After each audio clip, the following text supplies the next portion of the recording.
continue to work with your team to present a seminar based on your report's findings. You'll be presenting this to your client, that's the person or organisation who commissioned the report, and you can assume they'll have read the report. However, they'll want confirmation from your team about the key findings and your recommendations, and they're likely to have questions for you. They're looking to you as the experts on this topic, and your presentation must reflect this. You need to be totally professional about how you present yourselves and your work. As usual, there's a lot in this, and all of it's important. In fact, because there are so many things to think of, I suggest you make a list as you're going through the lesson. Then, as you're planning and preparing your presentation, keep referring to that list to make sure you haven't missed anything. One of the particularly important things you'll need to do is be clear about what you're trying to achieve in this presentation. One guaranteed way to lose credibility is for some people in your team to apparently be aiming at something different from the others. You need a clear, consistent message. Speaking of credibility, there's a fancy word for it, ethos.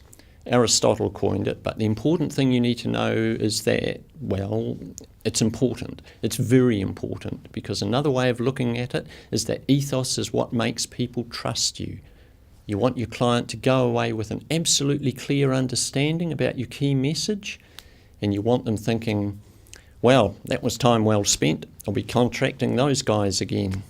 Now, we know some of you would rather do anything than speak in front of an audience, but we'll help you understand what you can do not just to cope with that anxiety, but to do an excellent job. When you're addressing your audience in person, you can pick up on whether they're following you or not, and if necessary, you can adjust your delivery to connect better. In practice, most of the presentations you deliver will be face-to-face, and you need to understand how to do this effectively. Think hard about how you're going to present your seminar. Being confident comes from knowing very clearly what you're going to say and how you're going to say it, and being confident is the key to managing speech anxiety.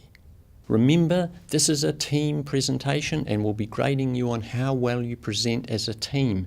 So you'll need to practice as a team, not just individually. So that's it. The keys to delivering a great presentation are to prepare thoroughly and practice even more thoroughly. If you do that, you'll not only deliver an excellent presentation that will impress your audience, you might even enjoy it.